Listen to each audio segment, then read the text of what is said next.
Hi friends, ఎలా ఉన్నారు? So, government of Telangana assistant executive engineer civil vacancies అయితే announce చేసిందండి. చాలా ఆల్మోస్ట్ 200 పైన వేకెన్సీస్ ఉన్నాయి. ఏడబ్ల్యూ అన్నారు ఈ వేకెన్సీస్‌ని.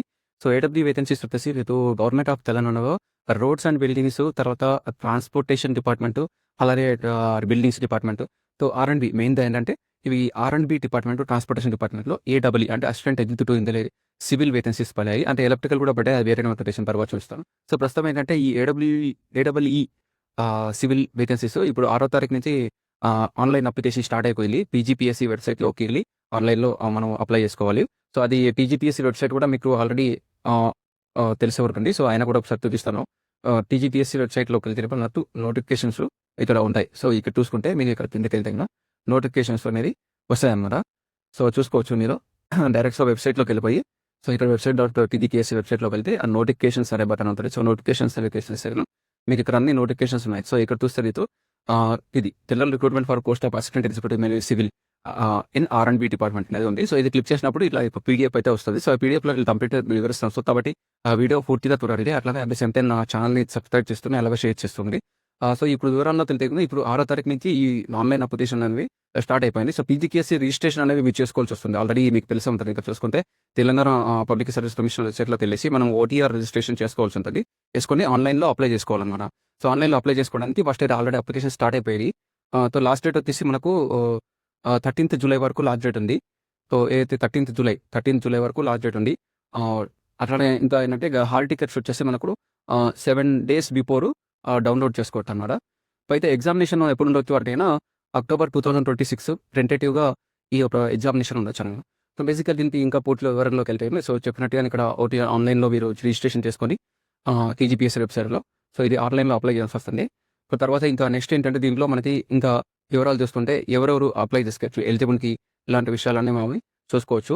సో, ఆ పీడీఎఫ్ ఎంత పెట్టు దాంట్లో ఈ పీడీఎఫ్‌లో అన్ని డీటెయిల్స్ ఉంటాయి. సో, బేసిక్‌గా ఏంటంటే ఇది బీటెక్ సివిల్ వాళ్ళకి ఓపెనింగ్ మీకైనా వర్పిచ్చింది. బీటెక్ సివిల్ చేసిన వాళ్ళకి. సో, ఆల్మోస్ట్ ఇది 225 వేకెన్సీస్ వస్తున్నాయి. ఇప్పుడు నేను చూపిస్తాను ఇటీవల పీడీఎఫ్. సో, ఈ పీడీఎఫ్ మీరు ఓపెన్ చేసినట్టయితే సో, దీంట్లో మీకు ఆల్మోస్ట్ 222 వేకెన్సీస్ ఉన్నాయి. సో, బీటెక్ సివిల్ చేసిన వారికి. సో, ఇప్పుడు చూస్తే దీంట్లో మీకు సిలబస్ తర్వాత ఆన్‌లైన్‌లో ఎంత ఫీజ్ పే చేయాలి. సో, ఇలాంటివన్నీ కూడా ఇక్కడ ఇచ్చారు. సాలరీ ఎంత అనేది, ఏజ్ లిమిట్ ఎంత అనేది. సో, ఇక్కడ చూసుకుంటే మల్టీ జోన్ వేకెన్సీస్ ఇవి. 222 ఉన్నాయి. ఏజ్ వచ్చేసి 18-44 ఈ సంవత్సరాల లోపల ఉండాలి. అండ్ జీతం వచ్చేసి 54,000 నుంచి 1,30,000 వరకు ఉంటదంట. సో, అట్లనే అప్పర్ ఏజ్ లిమిట్ అనేది ఎగ్జంప్షన్ ఉన్నది. బీసీ వాళ్ళది ఎగ్జంప్షన్, ఒకలా మీద ఎస్సీ వాళ్ళకు కూడా అప్పర్ ఏజ్ లిమిట్ అనేది ఎక్స్టెండ్ చేస్తాను. సో, అది ఏంటంటే ఇక్కడ ఉంది. సో, బేసిక్‌గా మీకు అది డిస్కౌంట్ తప్పకుండా తిరగొస్తుంది. So, at the same time educational qualifications పెడితే మీకు ఇక్కడ ఎడ్యుకేషన్ ఎవరెవరు ఉన్నా అంటే ఎలాంటి వాళ్ళు క్వాలిఫై అంటే degree in civil engineering from any university in India. So, అంటే బీటెక్ బేసిస్‌గా. ఇప్పుడు BTech or BE in civil అనేది. అట్లానే at the same time AMI వాళ్ళు కూడా ఎలిజిబుల్ అని ఇచ్చారు. So, any equal qualification. So, ఇక్కడ తెలుపుకుంటే మనకి డిస్టెన్స్ ఎడ్యుకేషన్ వాళ్ళకు ఈక్వలెంట్ క్వాలిఫికేషనా లేదా అనేది మనం చూసుకోవాలి. ఇక్కడ వాళ్ళకు అన్ని పెంచుకోవాలి. సో, మీ క్వాలిఫికేషన్ విత్ డిస్టెన్స్ ఎడ్యుకేషన్ లేదా వేరే ఈక్వలెంట్ అయితే వాళ్ళతో ఈజీపీఎస్‌తో వెరిఫై చేసుకోవాలి. సో, మెయిన్‌గా సివిల్ ఇంజినీరింగ్ కావాలి కాబట్టి. సో, ఇది ఇక్కడ తీసుకుంటే ఇక్కడ SC, ST, BC, WS different దీంతో కాబట్టి రిజర్వేషన్ అయితే ఉంది. ఏజ్‌లోను ప్లస్ నంబర్ ఆఫ్ వేకెన్సీస్ కూడా రిజర్వేషన్ అవుతుంది. సో, ఏదైతే జించని ఇక్కడ ఇచ్చారో ఆల్రెడీ మనం తెలంగాణ ప్రశ్నిస్తున్నాం. సో, ఇక్కడ చూసుకుంటే ఇక్కడ మల్టీ జోన్ వేకెన్సీస్ అన్నమాట. అయితే మల్టీ జోన్ 1 వచ్చేసి ఈ డిస్ట్రిక్ట్స్ పంపాను. అసెతే బాబు జనరల్. సో, నెక్స్ట్ జోన్ వచ్చేసి మనకు నంది జోన్ 2లో సూర్యాపేట, నల్గొండ, వేరే క్లారిటీ అగనిక Kurnool district, Nagarkurnool district ఇవన్నీ. సో, 2 మల్టీ జోన్స్ ఇచ్చారు. సో, ఏజ్ లిమిట్ వచ్చేసి మనం ఆల్రెడీ 18 వరకు చెప్పాను. సో, దానికి ఫైనాన్షియల్ డీటెయిల్ కూడా అయితే ఉన్నాయి. సో, రిలాక్సేషన్ ఇస్తే వీసీ వాళ్ళకి 5 years. ఫిజికల్ చాలా వాళ్ళకి 8 years ఏజ్ లిమిట్. అలానే తెలంగాణ ఎక్కువ జాబ్ చేసుకున్న వాళ్ళకి 5 years అని చెప్పుకుంటుంది. ఎక్స్ సర్వీస్ మీద 3 years, ఎన్సీసీ వాళ్ళకు 3 years ఉంది వదిలినతో. తర్వాత వచ్చేసి మీరు ఎలా సత్య చేసుకోవాలంటే ఈ పర్టికులర్ వెబ్సైట్ తెలాలి. బెంగళూరు టీజీపీఎస్సీ బట్టి వెళ్ళేసి ఓటీఆర్ ఫామ్ అనేది సీ చేసుకోవాలి. అప్పుడు మనకు టీజీపీఎస్సీ ఐడి అనేది ఒకటి వస్తుంది. సో, ఆల్రెడీ మీరు రిజిస్టర్ చేసుకున్నట్టు మీరు ఆ టీజీపీఎస్సీ ఐడి తోటి లాగిన్ అయిపోయి మీరు ఫామ్ అనేది ఆన్లైన్లో సబ్మిట్ చేసుకోవచ్చు అనమాట. సో, ఇక్కడ మీకు సంబంధించిన name, date of birth, education qualifications ఇలాంటివన్నీ కూడా కమ్యూనిటీ, మీ జెండర్ ఇలాంటివన్నీ కూడా ఎంటర్ చేయాలి. అట్ ది సేమ్ టైం మనకు సంబంధించిన ఎడ్యుకేషన్ అకౌంట్స్ అవి కూడా ఆన్లైన్లో సబ్మిట్ చేసుకోవచ్చు. కనుక్కొని సబ్మిట్ చేసుకోండి. తర్వాత మెయిన్‌గా ఏంటంటే ఏవైతే మనకు అప్లికేషన్ ఫోటో అటాచ్ చేసిన మీ అప్లికేషన్‌లో ఏజ్, కమ్యూనిటీ సర్టిఫికేట్ అవన్నీ ఇలా పెట్టాలి.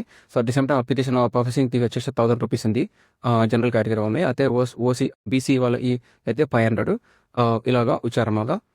సో జనరల్ కట్టినకి ₹1000 ఎస్సీ ఎస్టీ బీసీపీ విధంగా వాళ్ళకి పాయింటెడ్ అన్నమాట ఎగ్జామినేషన్ ఫీవు. ఆ తర్వాత ఇంకోటి ఏంటంటే ఎగ్జామినేషన్ ఫీజ్ అని కూడా ఇంకోటి ఇచ్చారు ₹120. ఫస్ట్ ఏంటంటే application processing fees, second one ఏంటంటే ఎగ్జామినేషన్ ఫీజు ₹120. సో ఆ తర్వాత మోడ్ ఆఫ్ పేమెంట్ ఏంటంటే ఆన్లైన్లో పే చేసుకోవచ్చు. సో నెక్స్ట్ ఇంపార్టెన్స్ ఏంటంటే నువ్వు సెంటర్స్ ఎగ్జామినేషన్ హాల్స్ ఎక్కడెక్కడ ఉంటాయి అయితే హైదరాబాద్, కరీంనగర్, వరంగల్, నిజామాబాద్లో ఉన్నాయి ఎగ్జామినేషన్ సెంటర్స్. సో నీకు దగ్గరలో ఉన్న ఆ సెంటర్ మీరు పెట్టుకోవచ్చు. So next process of selection ఇచ్చారు, ఎలాంటి మనకు ఎగ్జామినేషన్లో వచ్చిన మెరిట్ను బట్టి మనతో ఇది ఉంటుందంట. సో నెక్స్ట్ వచ్చేసి మనకు సిలబస్ అయితే ఇచ్చారు. ఆ సిలబస్ అంటే ఏ జోన్లో ఎన్ని వేకెన్సీస్ ఉన్నాయి, ఆ తర్వాత ఏ కమ్యూనిటీకి ఎన్ని వేకెన్సీస్ ఉన్నాయని ఇక్కడ ఇచ్చారు. జోన్ వైజ్గా ప్లస్ కమ్యూనిటీ వైజ్గా. So for example multi zone 2లో బీసీబీకి 11 ఉన్నాయి అన్నమాట. సో అలానే మల్టీ జోన్ 1లో ఫర్ ఎగ్జాంపుల్ జనరల్ కేటగిరీలో 34 ఉన్నారు. తర్వాత సిలబస్ ఇచ్చారు, అంటే పేపర్ 1 పేపర్ 2 రెండు ఉంటాయి, 2 పేపర్స్. పేపర్ 1లో జనరల్ స్టడీస్, జనరల్ అబిలిటీస్ ఉంటుంది. దాని మీద టెస్ట్ చేస్తారు. 150 క్వశ్చన్లు, 150 నిమిషాలు ఉన్నాయి. అది మ్యాక్సిమం 150 మార్క్స్. అలానే పేపర్ 2 వచ్చేసి సివిల్ ఇంజనీరింగ్. సో ఇవి బీటెక్ సివిల్ సబ్జెక్ట్స్ ఉంటాయి. సో అవి కూడా ఆ పేపర్ 2 కూడా 150 క్వశ్చన్స్ ఉంటాయి, 150 నిమిషాలు. మ్యాక్సిమం 300 మార్క్స్ మనకు వస్తాయి, అంటే ఈచ్ క్వశ్చన్కి 2 మార్క్స్ అనమాట. సో మొత్తం మార్క్స్ వచ్చి 450 మార్క్స్ ఉంటాయి. లైక్ ఇంట్రెస్ట్ పేపర్ 1 పేపర్ 2 తెలుసు. So name of the papers ఇచ్చారు. సో తర్వాత ఏంటంటే తెలుగులో కూడా మనం రాసుకోవచ్చు. పేపర్ 1 అయితే తెలుగులో ఉంటుంది, తెలుగులో కూడా ఉంది. అఫ్కోర్స్ ఇంగ్లీష్ కామనే, బట్ పేపర్ 2 మాత్రం స్ట్రిక్ట్లీ ఇంగ్లీష్లోనే ఉంటుంది. అది ఏవైతే మన బీటెక్ సివిల్ సబ్జెక్ట్ పేపర్ ఉంది కొత్త అది ఇంగ్లీష్లోనే ఉంటుంది. సో తర్వాత ఇక్కడ సిలబస్ ఇచ్చారు, అంటే జనరల్ స్టడీస్కి ఏంటి, జనరల్ అబిలిటీస్ అంటే current affairs, like social environmental issues, geography, economics, Indian constitutions, logical reasoning, basic English. అలాగే పేపర్ 2 వచ్చేసి 4 సివిల్ సబ్జెక్ట్స్ అనమాట. సివిల్ సబ్జెక్ట్స్ అంటే building materials and construction, strength of materials and theory of structures, తర్వాత cement, concrete, next fluid mechanics and hydraulics, next fluid mechanics and hydraulics చాలా portion ఉంది. So దీని తప్పించి ఏమైనా డీటెయిల్స్ కావాలంటే నేను ఆ మెంట్లో నా పోర్షన్స్ పెట్టండి. So fluid mechanics and hydraulics, hydrology, water resources, next environmental engineering, soil mechanics and foundation engineering, geology, surveying, construction management. So ఇలాంటివన్నీ మనకి సబ్జెక్ట్స్ చాలా కోర్ సబ్జెక్ట్స్ ఉన్నాయి. ఎందుకంటే కోర్ సబ్జెక్ట్స్ 300 మార్క్స్ ఉన్నాయి కాబట్టి ఖచ్చితంగా బాగా ప్రిపేర్ అవ్వాలి. సో ఇది ఇంకా క్యాస్ట్ వైజ్ అంటే ఏ క్యాస్ట్ ఏ కేటగిరీలో వస్తారో అది ఇచ్చారు. సో ఇక్కడ మీకు లాస్ట్ డేట్ కూడా ఇచ్చారు కాబట్టి సో చూసుకుని ఇంకా ఈ యొక్క ఫార్మ్స్ కూడా ఇచ్చారు, కమ్యూనిటీ సర్టిఫికేట్ ఫార్మ్స్ ఇలాంటివన్నీ. సో ఈ ఫార్మ్స్ ప్రకారం మనం ఫిల్అప్ చేసుకోవాలి. సో ఏ బ్యాంక్స్లో పేమెంట్ చేసుకోవచ్చు అది కూడా ఇచ్చారు. సో ఏమేమి అటాచ్ చేయాలి అనేది కూడా ఇచ్చారు ఇక్కడ హాఫ్ పేజ్లో ఈపీసీఎల్ ఫాము, మన certificates, service certificate, community certificates ఇవన్నీ పెట్టాలి. సో అందుకని ఈ పర్టికులర్ వెబ్సైట్లోకి వెళ్ళేసి మీరు వెంటనే అప్లై చేసుకోండి. గేడబ్ల్యూ జాబ్. సో బేసిక్గా ఇది అనమాట. సో ఇక్కడ ఇది నార్మలైజేషన్ ఎలా చేశారు అనేది కూడా ఇచ్చారు, అంటే మార్క్స్ ఎలా నార్మలైజ్ చేశారు అనేది. సో లాస్ట్ డేట్ మనకు ఆల్రెడీ చెప్పాం కదా. సో ఇప్పుడు చూస్తుంది last date July 13 last date ఇచ్చారు 2036. సో అప్లై చేస్తాను అప్పిస్తే ఒక పీడిఎఫ్ లింక్ కూడా డిస్క్రిప్షన్లో. సో అప్లై చేసుకుని జాబ్ పుట్టుకోవచ్చు. వీటింటే ఏమైనా డీటెయిల్స్ కావాలంటే డిస్క్రిప్షన్లో మరి కట్టాని టీజీటీఎస్ 5 ఆర్టీస్ ఉంటాయి, పీడిఎఫ్ లింక్ ఇలాంటివన్నీ. ఇంకా సిలబస్ ఏమైనా ఉంటే నేను ఇలా పెడతాను చూస్తున్నాను. ఇది పర్టికులర్ ఛానల్లో important questions like fluid hydraulics ఇలాంటి సబ్జెక్ట్స్ లేదా స్ట్రెంత్ ఆఫ్ మెటీరియల్స్ అలాంటి సబ్జెక్ట్స్ సంబంధించిన ఇన్ఫర్మేషన్ కూడా నా ఛానల్లో పెడుతుంటాను. సో మీకు ఈ particular exam KWP civil civil సంబంధించిన ఇన్ఫర్మేషన్, ఎగ్జామ్ ప్యాటర్న్ ఇలాంటివి నాతో నా ఛానల్ తగ్గిస్తున్నాను. థ్యాంక్ యూ ఫర్ షేరింగ్ చేస్తాను.